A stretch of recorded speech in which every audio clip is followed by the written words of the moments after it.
some inspiring. Peace and quiet, I'm running from the sirens. They ain't been around, but they know about where I've been. Had to put the time in to let them know what time. What's up, everybody? Welcome back to another episode of the Head First Podcast. My name's JP Sponseller, joined here by my good friends Corey Klingenbeck, Cole Harding. Boys, how we doing tonight? Doing good, man. Phenomenal. Good. Ready to run through these predictions. Yeah, let's go. Let's go. It's my favorite time of the year. Spring baseball, baby. No guests tonight, so you guys are stuck with us. Plans for the podcast episode. We are going to run through our not conference previews, but we're going to hit on the Power Four and then use the mid-major kind of as a whole. We're going to talk about the best teams, best players. We're going to predict our conference champions and then the player and pitcher of the year for each conference. And then we will wrap it up giving our Omaha 8 and possibly some good bets to lay out there if you're looking to make some money on some teams either winning the national championship or to make it to Omaha. It was a nice sunny day out here today, so I took advantage. I'm trying to get in mid-season form on the grill. I threw on some ribs. They just got done, so I hope everyone does not mind or get offended, but I will be crushing these throughout the episode. It'd be a shame if I didn't eat them fresh after 5 hours of work. So we will be getting into all that stuff here soon, but without further ado, let's get into our fan questions this week. Those are submitted on our Instagram stories. First question of the week from Easton Brayfogle, our past guest, good friend from the Arizona Wildcats. What was your first welcome to college baseball moment?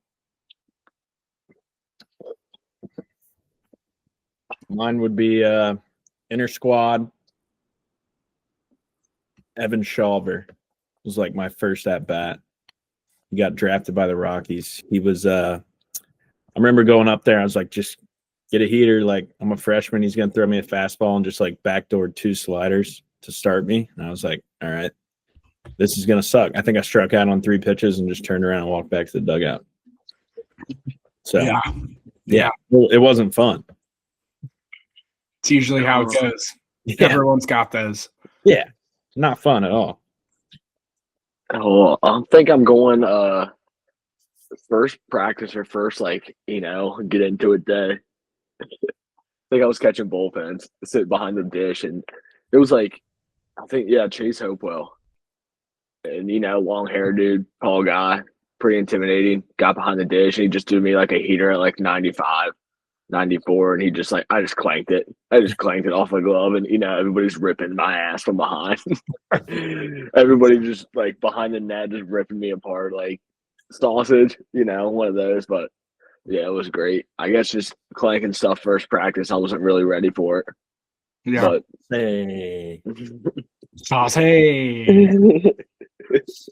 I'm gonna have to go with I'm gonna go with a game situation. This was like my second weekend, maybe second or third, playing Indiana State. Hit a double to go up like 1-0 or tie the game like early in the game. I was fired up. Yeah. I'm out on second, like getting the boys fired up. And then like a pitch or two later, like you guys know me, I'm not stealing a third or doing anything. I just get backpicked that second, inning over, 2 out, like 2 outs. I'm not going anywhere. Backpicked, inning over, just got absolutely torched in the dugout. That's brutal. Yeah. Yeah, I think both of my brothers were there. I was like doing a signal or something to them in the stands, and then like next pitch, bang. It sucked. Dude, I got one more. I got one more. The most intimidating, I guess that was fall, but game situation. The most intimidating thing I've seen was when I was catching when we were at Florida, and here comes Caglione to the dish, and his.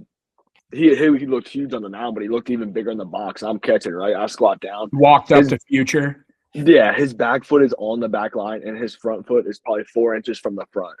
I'm like, you take up the whole box. White line to white line, not even spread out.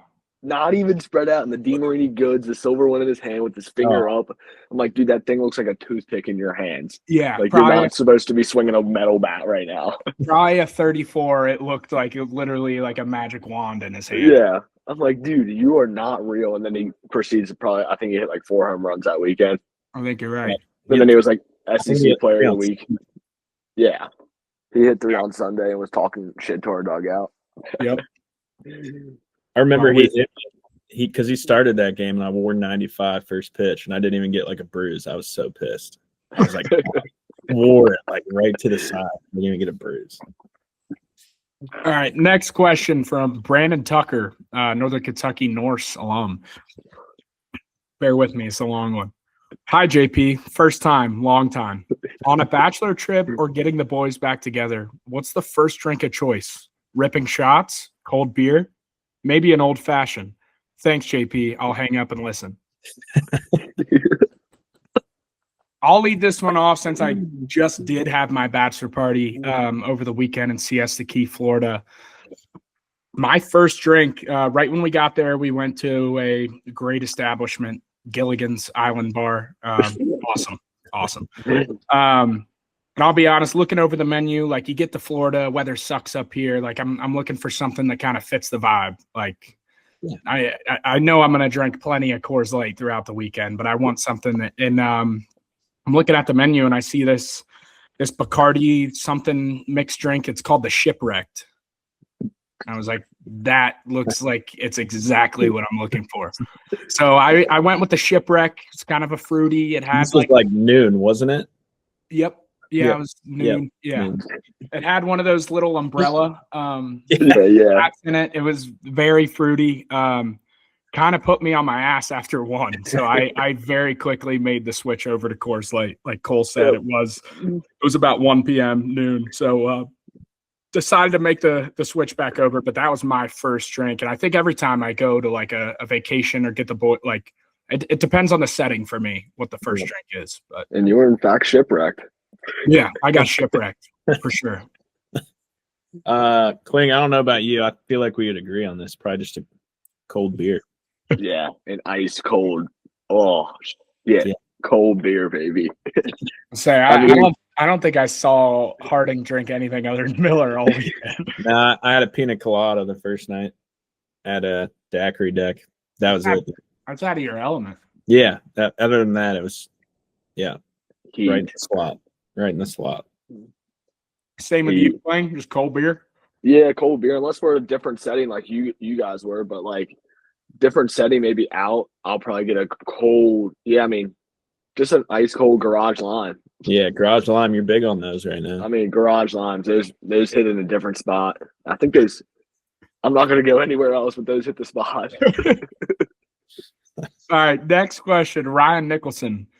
If you could choose a fictional battle to be in from any movie or show, what would it be? If you guys need a little minute to think, I can go. I might need I need a minute. Give me a second. I am, I'm sure I've mentioned this. I'm a huge Hobbit, Lord of the Rings fan. So honestly, I just totally changed my mind. Uh-oh. I was on the Hobbit. I'm going to have to make an audible here. The greatest battle scene of all time. Someone can go if they have it. I'll throw mine out there. I wouldn't know if it's necessarily a battle. I guess the whole movie kind of is. Like over the hedge. All the creatures battling the hedge. Okay. I think I'll get thrown in there. And then, I mean, they fight the bear at the end. Yep. Fighting like humans throughout the movie. The exterminators. Yeah. Yes. So yeah, I'd love to be like, I don't know, a second Hammy just running around out there. Probably be pretty fun. That's not bad. No, not bad at all. Yeah, I think I'm going. Go ahead. Let's be quick, but I think I'm going Avatar. That first Avatar battle. I mean, you can't go wrong with that. It's probably the greatest movie made in the last 15, 20 years, and they're just ruining it by making more. But I'm going Avatar battle. I just feel like if I was in Avatar in a battle scene, like just thrown right in, I wouldn't be able to, like, I would just stop and like look around at like how crazy Yes. everything is. Like, I would Yeah. not be ready. I think you would need like a couple weeks before a battle in the world. Right. Like you'd have to adapt, get a lay of the land. Yeah, Just lay it away. You can just jump right on one of those flying dragon things. Yeah. I think. All right.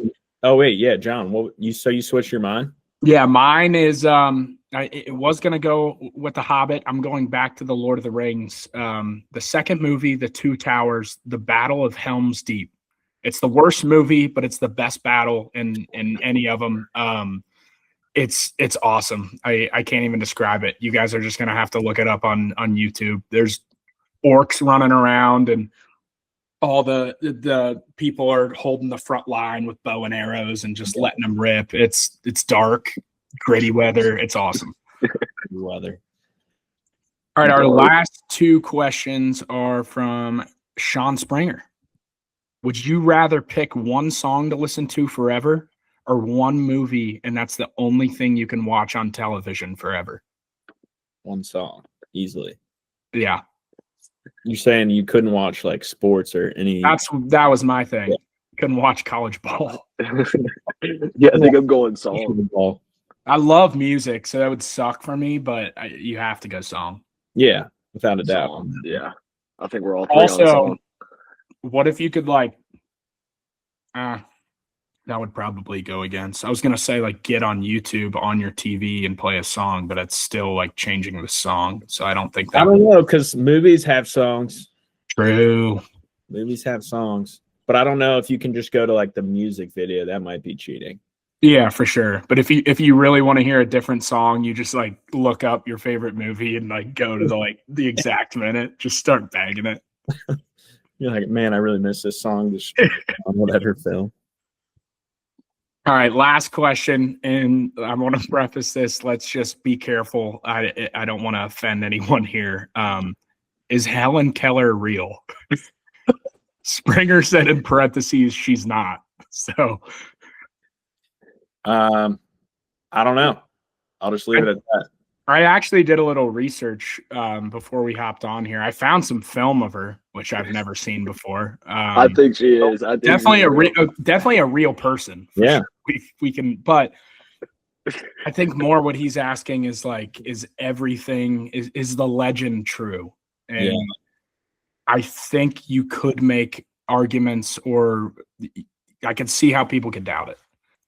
Didn't she like write a book or something? Yeah, she did a lot of cool shit. Yeah, I mean, I'm a little torn on it. Obviously, yes, she was a real person. I don't know enough about it to speak or to judge one way or the other.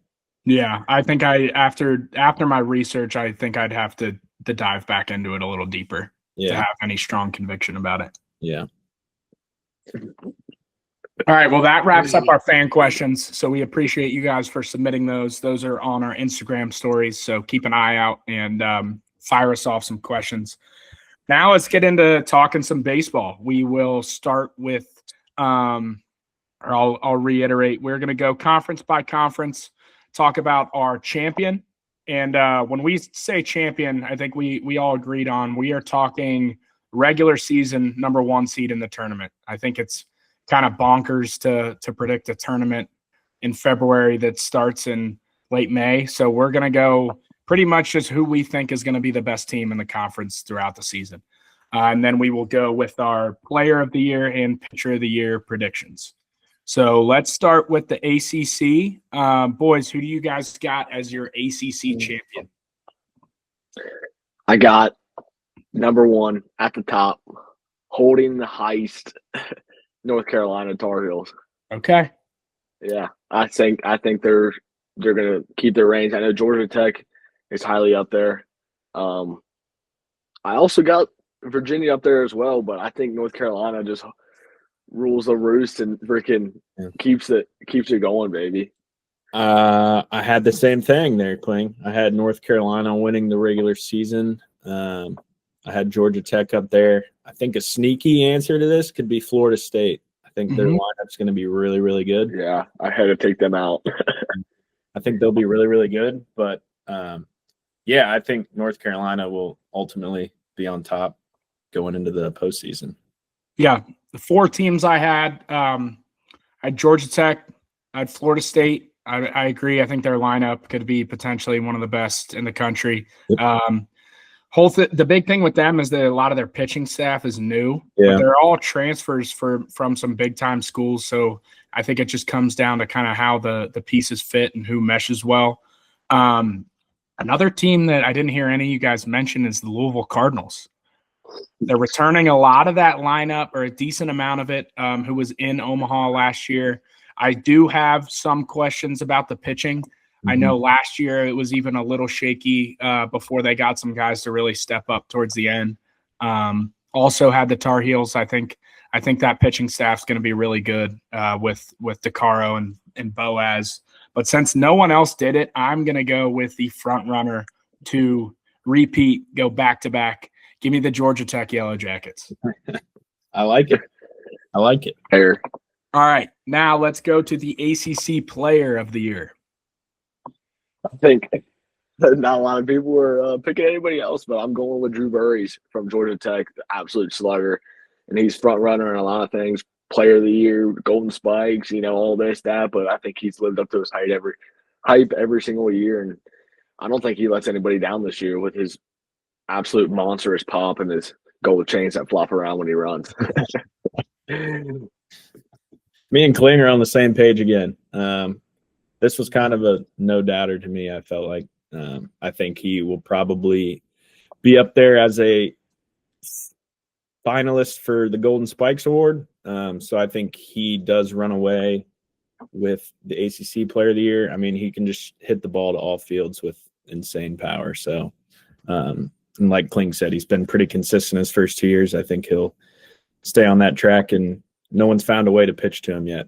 So, yeah, I'm not gonna lie. I also had Burris, but I have a couple options for all these, so I'm going to go elsewhere and kind of share the wealth, spread the love to make sure we're not talking about the same guys the whole time. So I'm going to go with Miles Bailey, the sophomore first baseman from Florida State. The kid hit .327 with 19 home runs and a .441 on base percentage as a freshman. And the pop's there. I expect him. I mean, you can't take too much bigger of a jump, but I'm going to bank on a Miles Bailey jump and not a sophomore slump. And I'm going to go with Miles Bailey. I love it. All right. That's what huge. About our pitcher of the year? I'm going back down to FSU where you brought Miles Bailey from. I'm going Trey Beard. He's a first-year guy on FSU, just transferred from Florida Atlantic, and he was first team All AAC last year. So, and he was a Golden Spikes Award midseason finalist. He was on the watch list midseason, so he absolutely shoved at FAU, and I think he keeps shoving at Florida State. And they're over there, Tallahassee. They got all the gadgets and gizmos, so I'm sure they've tweaked all of his mechanics. So he's probably shoving like he usually does down there in hot Florida weather. Coach Posey, pitching coach, wasn't Elon Phoenix when I committed there. Great guy. Ooh. Great guy. Great poll, Clayton. Great poll. Yeah, I like that, Kling. That's a good pick. I'm going to go to South Carolina, Clemson, Aiden Kanak. Mm-hmm. 2 solid years on the bump for him already. I remember watching some of their postseason games last year. Team really, he just brings an energy to the mound as well. I felt like when I would watch him, but last year, 110 strikeouts to 29 walks. I feel like he's kind of gone back-to-back years with consistent appearances. So I think he'll do it again and find himself winning pitcher of the year in the ACC. Oh yeah. I'm going to go with Jason DeCaro from the North Carolina Tar Heels. He was supposed to be the guy last year, kind of got overshadowed by our guy Jake Nat, who had an incredible season. I think not that DeCaro was pissed about it, but I think he's kind of got something to prove. He's got a little bit of chip on his shoulder this year. Last year he was 9-3 with a 3.78 ERA, 70 strikeouts to 26 walks. So the strikeout stuff is definitely there, and also has the capability to put the ball over the plate consistently. I'm with you, Kling. I think the Tar Heels are going to have a pretty good squad, and I think DeCaro on Friday nights is going to be pretty lights out. Oh, absolutely, baby. Let's go. That wraps up our ACC, baby. Now, moving into the Big 12. 12. Let's All right, go. Big 12. Pretty crazy year from the Big 12 last year. A lot of teams that people really didn't expect towards the top. It was a super competitive conference. I think you could go from first place to eighth place. There was only like 3 or 4 games deciding all of them. So in one weekend. Yeah, everyone was kind of neck and neck there. So always us being Bearcats, very fun conference to follow and watch. Who do we got as our Big 12 champ this year? I can't go against them just because I think they're probably the hottest team and they will continue to be the hottest team. But I'll get with the Horned Frogs from TCU. But no, I know. And not far behind, I got the Arizona Wildcats and the UC Bearcats trailing them. I don't know why, but it is something about the Bearcats coming up there hot. I'm assuming with their schedule again, it always is the Big 12. They'll be preseason ranked bottom third of the conference. They'll be having all this shade about them. It is what it is. UC never gets any love, and they will continue not to get any love, but they'll continue to put up numbers and numbers and numbers. So I think Horned Frogs take it over, and the Cats are coming straight behind them. They're coming hot. And you guys can allude to the Bearcats conference as you guys make your picks too. Yeah, well, we talked about it, I think, previously on here when the schedule released.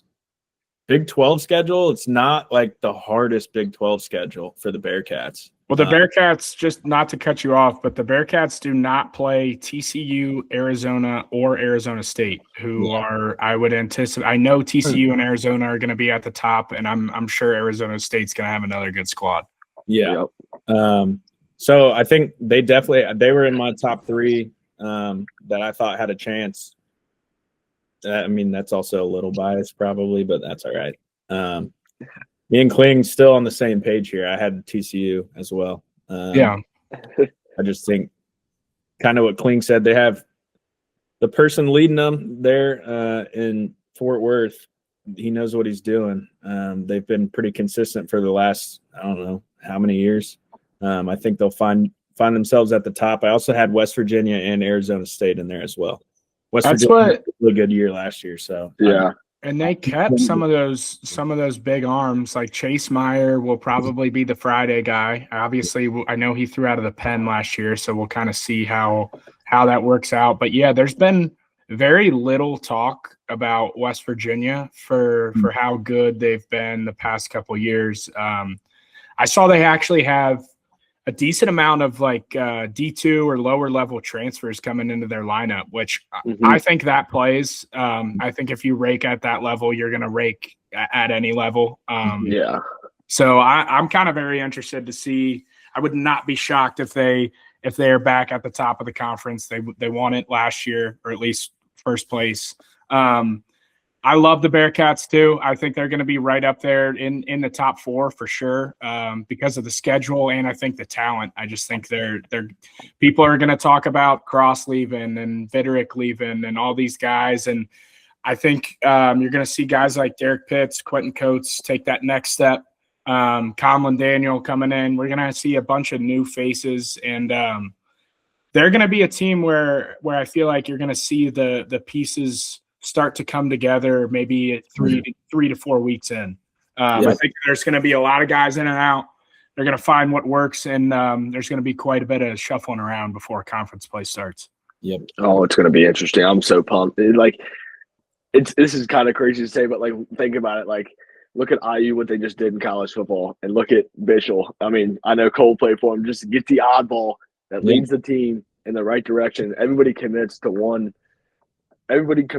process. And if you have 40 guys buying into one process, it's going to be one hell of a ride. And I think with these guys, I mean, they're not going to have the craziest talent. They're not going to have the most insane All-American talent, but they're going to have 40 guys that buy into one process. Yep. And when you have that, you're going to go a long way. And see what Bishop did his second year at Cincinnati. He went to a regional. I mean, it's phenomenal what he's doing and what he's doing at that program and what the level he's jumped up. So it's I going to think be to your it's gonna be point good. too, like comparing him to Signetti, it's interesting because they're both kind of like that black and white, like just got like the Yeah. no bullshit, like now. not gonna Oddball. work around to any other. It's like, hey, if we do this, like we're gonna be successful. And Right.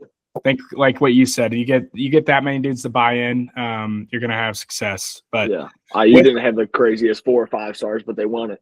yeah, They just had a bunch of dudes from JMU and they With- won it. with all that being said, I am going to triple down with you guys on the TCU Horned Frogs. I think this might be the best TCU team we've seen since the Jim Schlossnagle days when they were in Omaha a few years back. I think the pitching staff's legit. They got returners, they got new guys to the lineup. I'm pretty pumped to watch that team, and I'm glad that they're not on the Bearcats schedule this year. Yeah. It'll be that'll be good. All right, let's move in to our player of the year. Ooh, player of the year. He transferred in here last year. You can't get far away from him. Do we have the same exact one? Dude, I'm going first next one. I'm going first. All right. Well, this dude, he became one of my best friends, and I think this dude is gonna freaking jump a lot of boards this summer after the season runs and what kind of stuff he puts up. But I'm gotta go with my guy Jack Natilli from the Bearcats.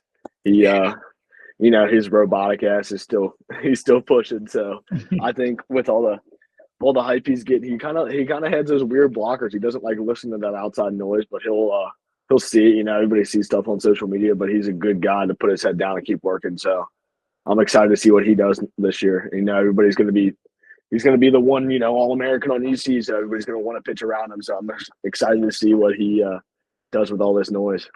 Yeah, I love that pick. I think kind of what you just said. It's his success and how he's going to be good, but the caliber of numbers, I think, is just going to come down to how everyone else perform. Like, does Quentin Coates and Derek Pitts take that next step? Like, how much? That's what helped Cross so much last year was having everyone around them. Yeah, be better. So they had to work the pitchers had to work 10 times harder for 6, 7, 8 other guys in the lineup, not just him. That's what was the big factor, I think. You had to pitch around Landon. You had to pitch around Christian, and Christian got hot. You had to pitch around, who else you can throw in there? Natilli, Derek, Jack. Natilli. Yeah. Natilli. He had to pitch around all those guys when they were getting hot. So that's what makes them good. And I feel like all the dudes are going to help Jack as same as they did last year. What you got, Cole? Well, I also had Jack. Yes, everything you just said about him was great. I'll give you another player I think could, just because, so we're not saying the same stuff over and over again. But TCU Sawyer Stroh-Snyder. Yeah, Stroh-Snyder, yeah. I think he had a great freshman year. He's only going to be a sophomore, but I think with the caliber of lineup they have, he could get some pitches to hit and do damage with them. So I think he could be a possible candidate for it too. I'm excited to watch it all play out, but definitely rooting for Jack in that category. Also a guy who's super multidimensional.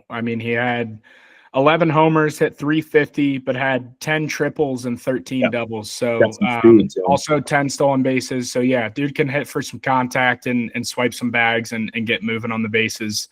I definitely had him as my guy. I will switch it up just so we're spreading all the wealth. Brady Ballinger, the first baseman from Kansas. I know he was kind of right there behind Cross last year. He hit 353 with 16 home runs and a 495 on base.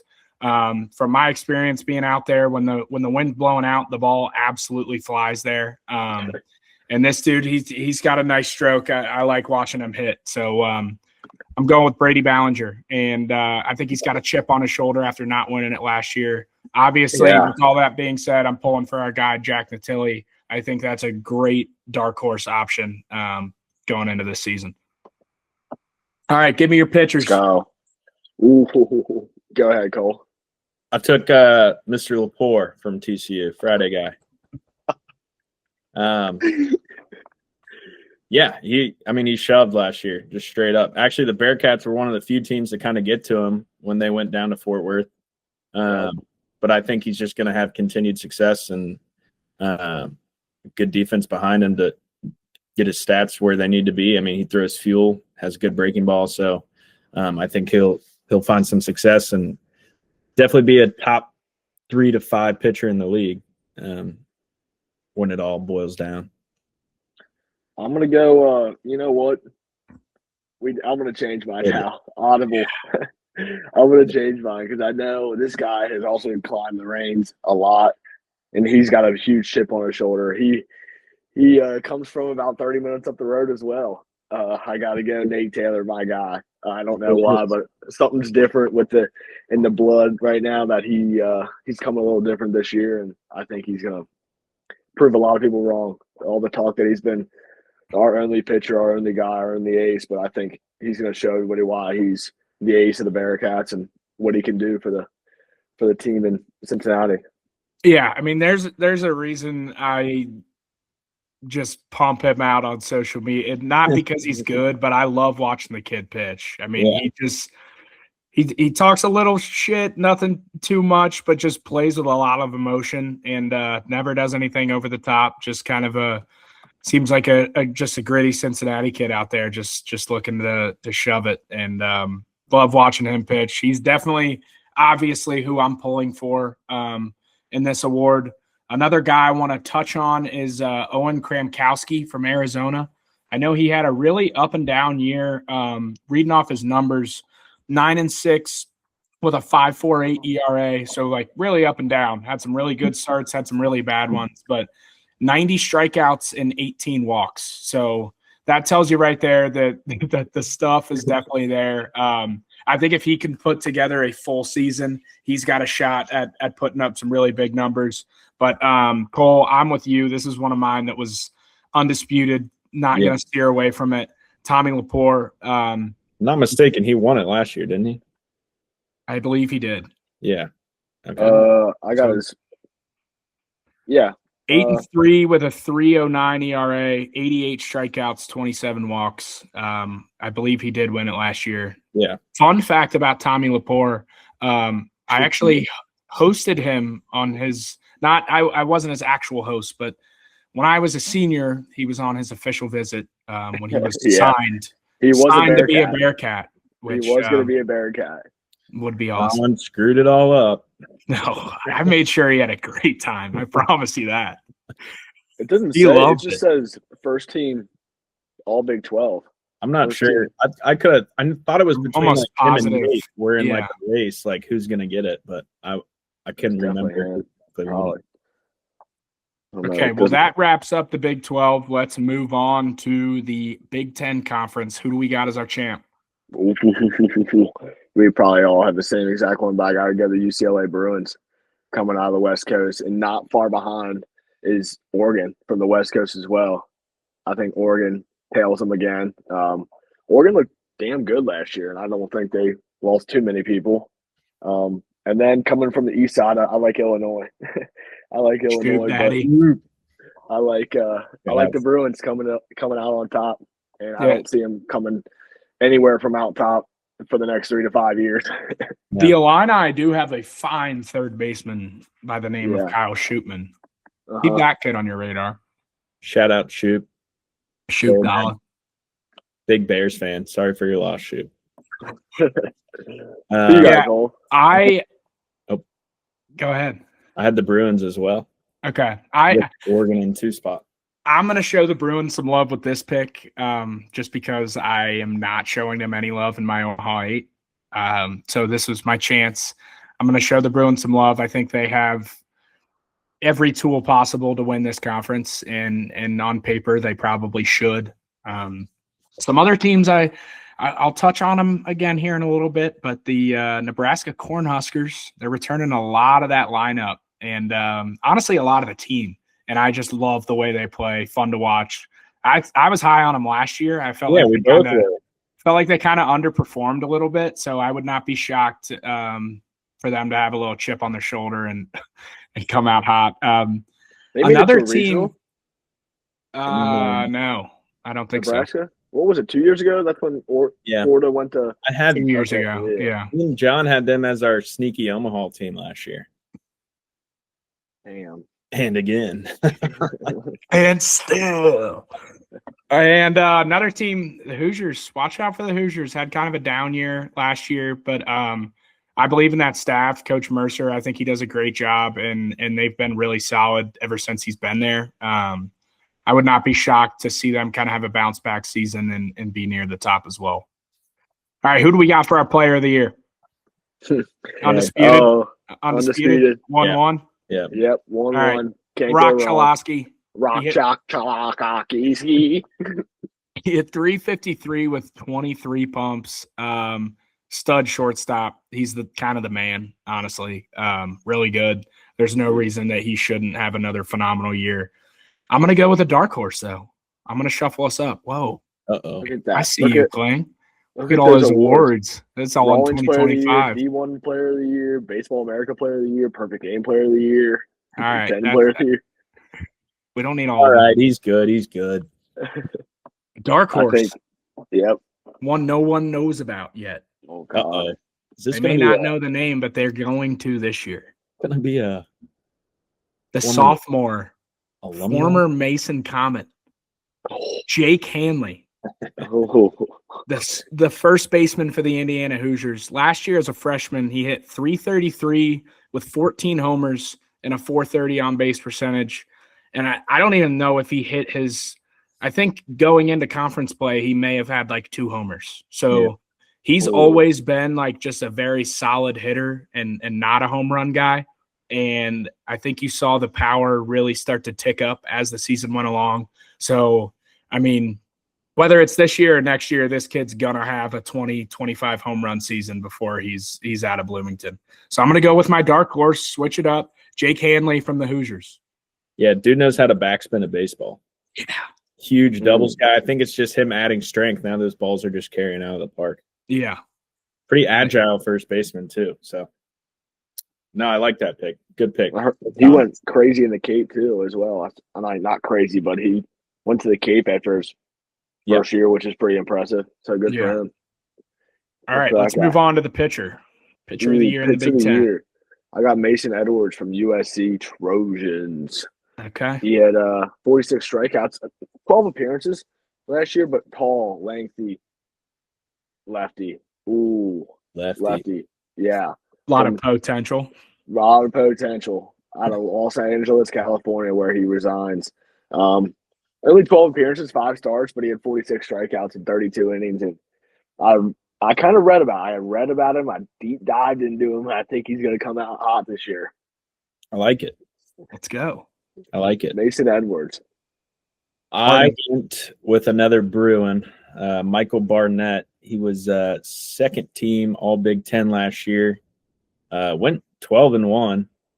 Had a 3.98 ERA, 75 strikeouts, 22 walks. I know the Big Ten lost a lot of arms last year. Some of the top arms in the conference were stolen or the draft stolen. So I think Mr. Barnett will have a pretty good shot having another excellent year and finding himself named Big Ten Pitcher of the Year. Yeah. Oh, yeah. I totally agree with you. I feel like this was kind of the toughest. The Big Ten pitcher was kind of the toughest to find, like a returner guy that you can kind of bank on. I'm going to go with a high riser here, Wylan Moss from UCLA. Obviously, he's going to be surrounded by a great lineup, a great team, should take some pressure off of him. Last year as a freshman, he made 19 appearances, 9 starts, so they kind of started him moving him into the starting role. Maybe he started some midweeks here and there, but 2.98 ERA, 49 strikeouts in 48 innings, only 16 walks. So guy fills it up. Kind of like what I saw out of him last year, and I just think being surrounded by that team, if he's able to take any sort of step up, he's going to have a big opportunity to put up some big numbers. Love it. Love it. All right. We got a pretty good chance of getting that one correct, I think, John. Huh? If it ends up being a Bruin, I think we have a pretty good chance. We might get one right. Yeah. One of us is getting it right. All right, let's move on to the big daddy of them all, the SEC. Yes. Who we got as our champ? I mean, flip a coin. You always have no idea. I mean, No you have an idea. idea, but it could be anybody. I think I'm going with the Hogs from Arkansas. Arkansas at number 1, taking over. Going back to Omaha too for me, but I think I'm going Arkansas, and then right behind them I got LSU and Texas Longhorns. So I think Arkansas does it. I mean, they had a lot of good talent last year. They have a lot of good talent this year. Stud transfer from Marshall, right-handed outfielder. Oh my God, I saw some videos on him and he bangs. So see what happens to Arkansas, but I'm excited to watch them. They're always exciting to watch. They can always hit the ball out of the park. I'm going Hogs.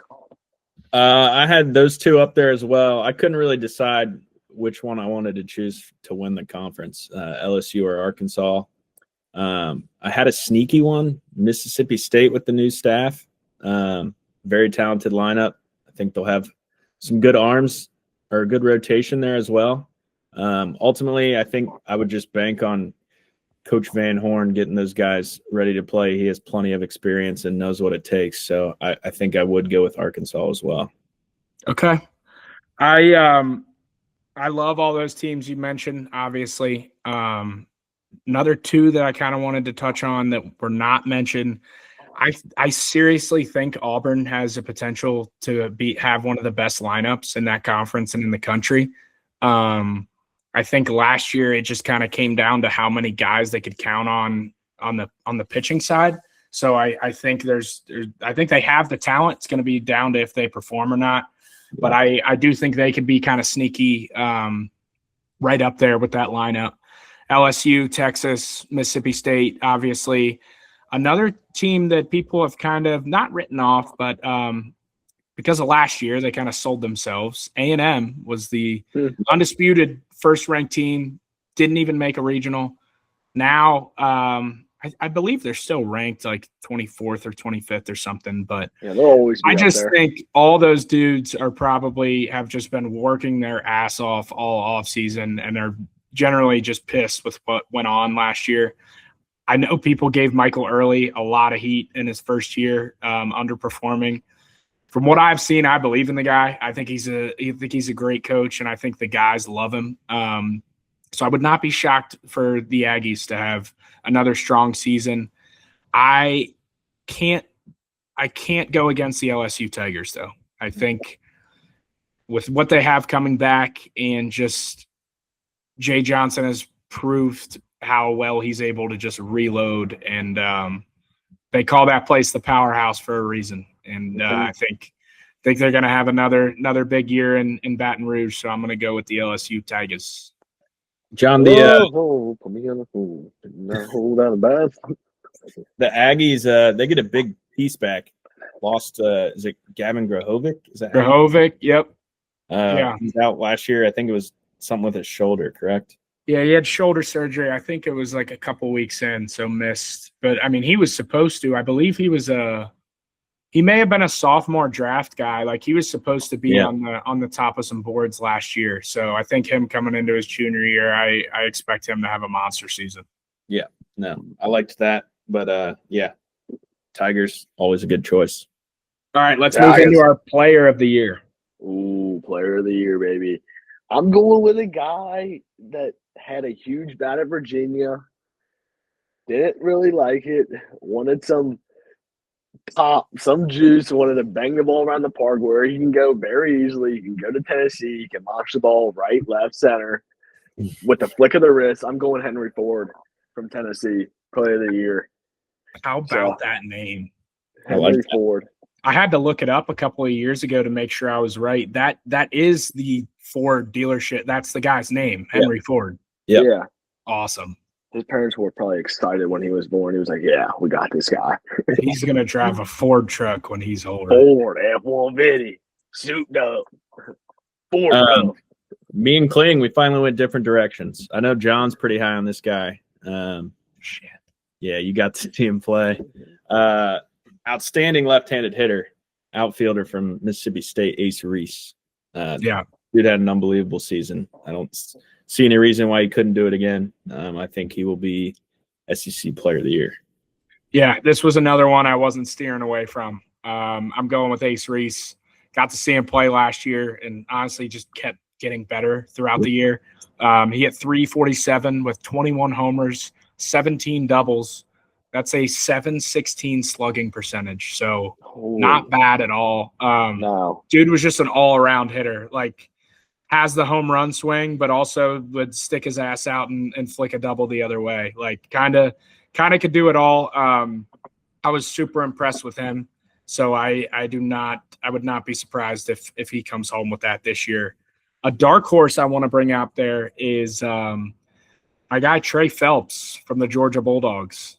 He had this is humble, like respectful when I say this, sophomore slump last season and hit 305 with 10 homers and a 400 on base percentage. So I think yeah, right. Yeah. Sophomore slump. And that's what I believe he put up. So I would not be shocked. Again, what Kling said, Hitters Ballpark can put up some stupid numbers down there. And I wouldn't be surprised if he's feeding the trees all spring. Let's go. All right. Pitcher of the year. Pitcher of the year. Ooh, a veteran guy who knows his way around the lineups. Been at Ole Miss for 4 years now. Redshirt junior, I think. Yeah, redshirt junior this year. Hunter Elliott from Ole Miss. I think he's gonna. I don't know what he's gonna do. He's gonna pull. I feel like he's a really well known ball. He's a ball knower. He just knows how to pitch. He's just a gamer. He's not gonna gas you up. He's not gonna gas you up at all. He's just gonna pitch around you, pitch into your weak spots, and just hit the spots every single time. I've seen him pitch over the past couple of years, and it's been. He had Tommy John, which held him out in 24, but I think it's going to be Hunter Elliott. I was say a couple years. Dude was on the national championship team in 2022, so he's been around the block a time or two. That's what I was going to say. I was surprised when I saw that he was still at Mississippi or Ole Miss. I'm sorry, he's still at Ole Miss. I was like, I feel like he's heard his name for like 10 years. Yeah, he started the national championship title clinching game. Yeah, allowing 2 earned runs. Breaking out 6. Nice. Well, there we go, Kling. He was my choice too, so we're back on track. All right, I'll switch us up. Different one. There's a couple of big names floating around the SEC. You got Gabe Gakel from Arkansas, stud. Watched him pitch in Omaha. He's a guy who had a 4.4 ERA, 92 strikeouts, 31 walks, only 9 starts, so mostly out of the bullpen for them. Kind of got tossed around. Kason Evans from LSU, big piece of their bullpen last year. If you watched in the College World Series, I think he came in both of those games. He was 5-1 with a 2.0 ERA, 71 strikeouts, 19 walks. He only started 3 times. So I'm gonna go with what you guys said. Same route. I want a veteran who's started some games before, who's got some experience. I'm going down to Gainesville, Florida, and I'm taking Liam Peterson. Last year, he was 8-4 with a 4.2 ERA, 96 strikeouts, 32 walks, and he started 31 games in his career over 2 seasons. So, draft year for him, big year. I think the Gators are banking on him down there. He is my pick. I also forgot to bring that up, though, and I'm glad no one mentioned them.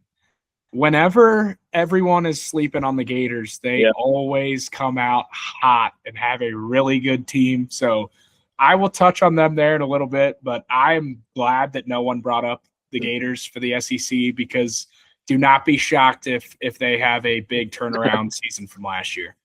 Love it. Liam Peterson, pitcher of the year. All right. Yes, sir.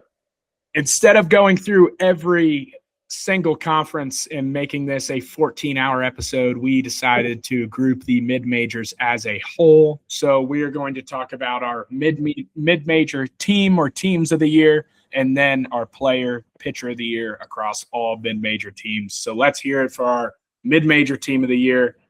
I know mine. You guys know mine. I think we both agree with you. At least I know I agree with you.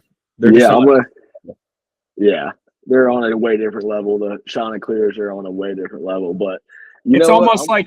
almost like they shouldn't be in the mid major. Yeah, I agree. Right. But you know what? I'm gonna throw 3 out there that might rattle some cages. I'm gonna go UC Santa Barbara. They caught some heads last year. They were really Two good. really good Friday, Saturday guy.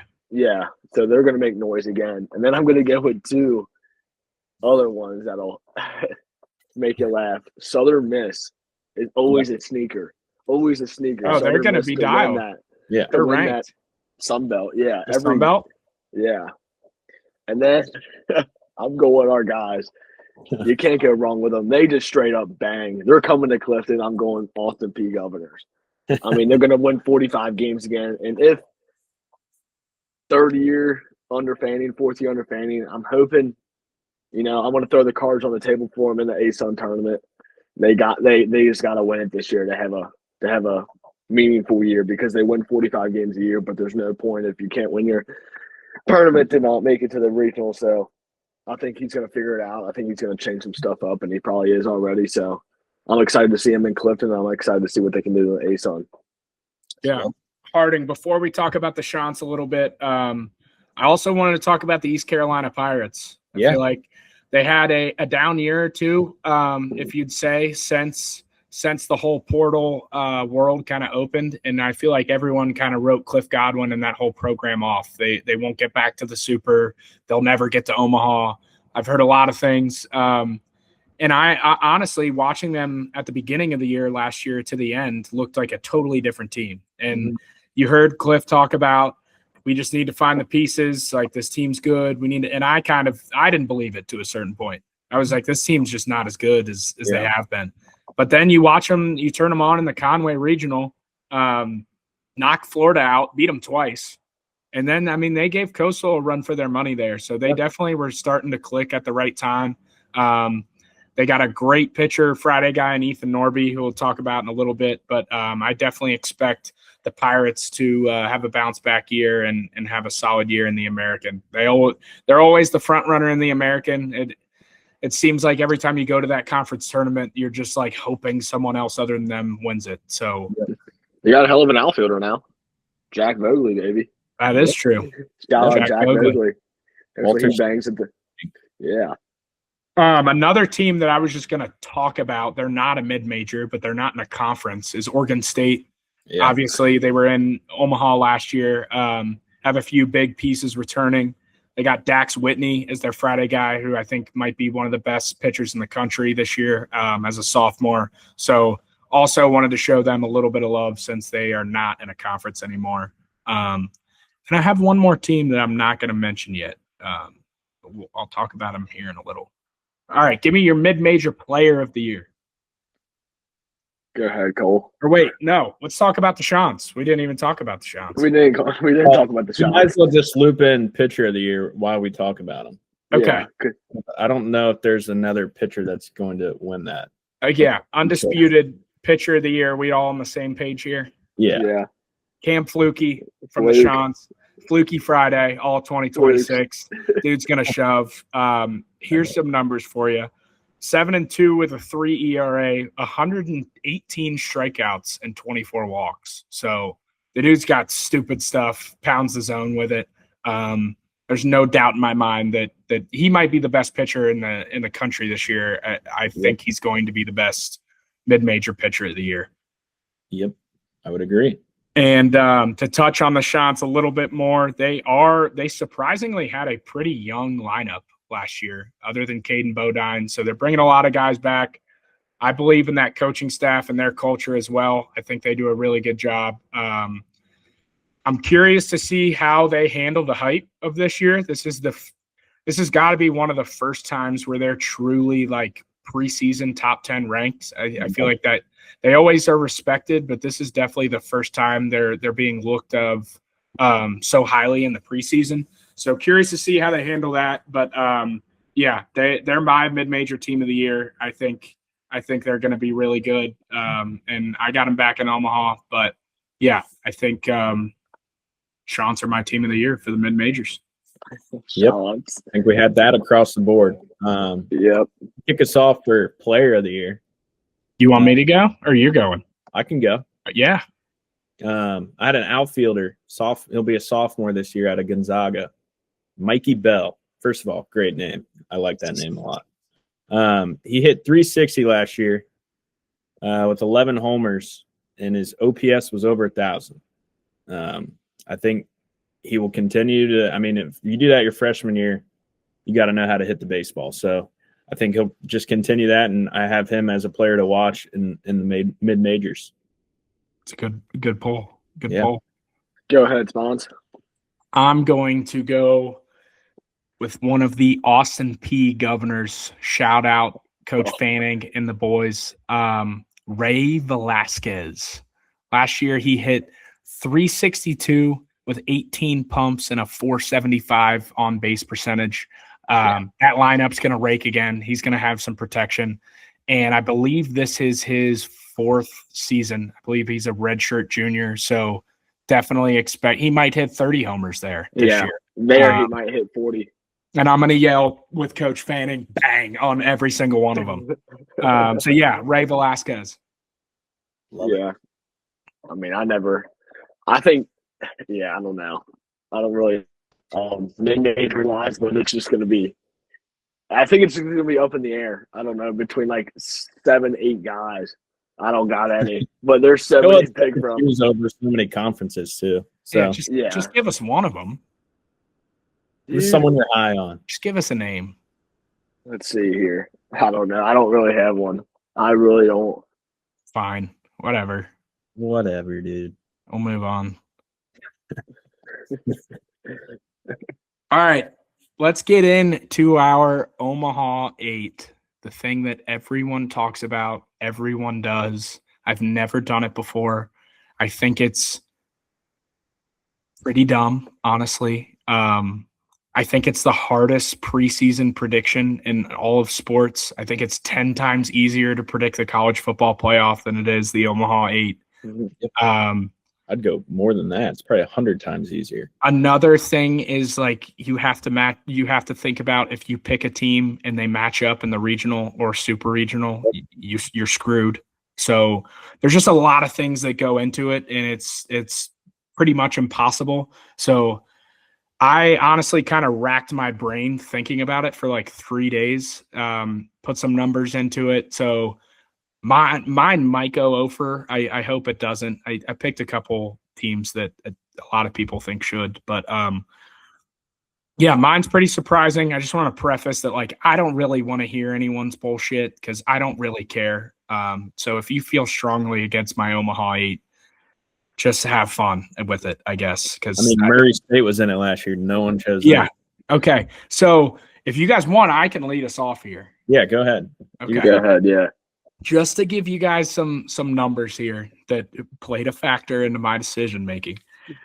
The 2025, no, not DraftKings. I did look at DraftKings, but had no effect on my decision. The 2025 D1 baseball preseason top 25. There were only 4 teams of that preseason list to go to Omaha, and only 2 from the top 10. In 2020, that was in 2025. In 2024, 2 years ago, only 6 ranked teams made it to Omaha, and there were 3 from the top 10. So just keep that in mind. Every Omaha 8 list I've ever seen this year, they're all ranked, and it doesn't usually happen. So bear with me here. First team, we've talked about them, the TCU Horned Frogs, back to Omaha. Yep. Next team, the Texas Longhorns. I think they're going to be at the top of the SEC. Jim Schlossnagle in year 2. I thought they were the best team in the country about halfway to 3/4 through the year last year and battled some injury. I got them back in Omaha. Mm-hmm. Third team, Coastal Carolina Chanticleers. They're back. They got Fluky. They got their bullpen. They got their guys. They're going to march through the Sun Belt, and they're going to be right back in Omaha. Fourth team, the Mississippi State Bulldogs. That team has been itching for some noise and some energy since they won it all in 2021. They got Brian O'Connor back in there for year 1, bringing a lot of his luggage with him, as Deion Sanders would say. And they're going to have a good squad. And I think there's going to be a lot of good energy in that ballpark this year. So if they get a host spot, watch out. Yeah, buddy. 5th team, the Florida Gators, only because no one is talking about them. And you talk about, I know last year we talked about 1 and 2 punches in LSU and how good that can be for you. They got Liam Peterson and Aiden King, arguably one of the best 1-2 punches in the country. Give me the Gators to get back to Omaha. 6th team, the Florida State Seminoles. I love Link Jarrett. I talked about how much I love this squad. They're back in Omaha. And here we go. I forced myself to pick 2 teams outside of the top 25. All right. 7th team, the Nebraska Cornhuskers. I talked about them earlier. They're returning a lot of this team. I've seen that fan base flood Charles Schwab Field for the Big Ten tournament. I pray for the day that I get to watch them flood it for the College World Series. Give me the Cornhuskers in Omaha. And for the final 8th team, the Arkansas Little Rock Trojans. Oh, This team was in the super regional, or no, they were in the regional last year in Baton Rouge. Kind of gave them a run for their money a little bit. I don't think they won a game, but they played well. This is a very well-coached team, and they return out of 14 guys that played in that regional final. They're returning 10, and I really like that coach. I think they're well-coached. Give me the Little Rock Trojans to get back to Omaha. all they got to do is find the right path, man. Let's get hot. Yep. Another thing to think about when the Omaha 8, I have 2 teams from Texas and 2 teams from Florida. So who knows how that's going to play out. It's happened before, but just another obstacle in the course. I love it. Go. I'll go ahead, Kling. We had some similar. Did you didn't have LSU in yours, did you, John? And that's the other thing I just want to say. On paper, absolutely. But in 2023, I'm just following trends here. 2023, they for the past couple years, every team that has won the national championship has missed Omaha. So I am following the trend there. Okay. I'm telling you, dude, I racked my brain. There's a lot of different things that went into this Omaha 8. No, I wasn't judging you there. I liked your picks. I had LSU in mind. I just think I might not give as much detail as you All did. good. I might just roll through mine here. But we did agree on Coastal and TCU. So I have LSU, Coastal, and TCU. I went with the guys from the Big Ten that we were across the board in agreement with. UCLA, I think their lineup and their staff will ultimately give them a chance. I know the West Coast teams, some of those guys can be scrappy, so watch out for some of those regionals. But I think they'll make it back. And then I went with the Tar Heels. I think they'll go back to Omaha. And then my last team from the SEC will be Arkansas. I know me and Kling both had them up there at the top. I think, like I said, Coach Van Horn just knows what he's doing. He gets there a lot. I think they find a way to make it back there. And then 2 of my teams that you didn't mention, John, we have talked about both of them, but my first one will be Georgia Tech. I just like their lineup. I like their bats. I think they can hit anyone in the country. So when you can score runs, that helps you a lot, helps you win ball games. I know they haven't really made any deep runs as of late, but I think they're due for one. And I think Drew Burris will probably be the best player in the country this year. So I didn't want to leave him out of my 8. And then 8th and final pick, we will go back to the ECU Pirates. I had them making it to Omaha. They hosted a few supers, hosted some regionals, hosted a super. Haven't gotten over the hump, but I think this might be the year. I have seen Cliff Godwin and how much he cares about that university and his players, and just the sport of baseball in general. I think he finally finds a way to get them into Omaha. Maybe even host a regional this year. Be sneaky. Back to host. Yes. I say, but with all the Van Horn talk, I got to show you guys. It just reminded me of this edit. This is one of my favorite college baseball edits of all time of Van Horn last year. It just fired me up.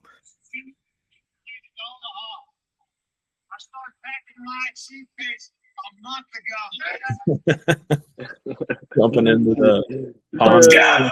go. That's great. Yeah, I mean, crazy. I already Crazy. got one packed. Oh, yeah, he's got his Yeah. bags Yeah. packed. You might just leave a bag there. I'll see you next year.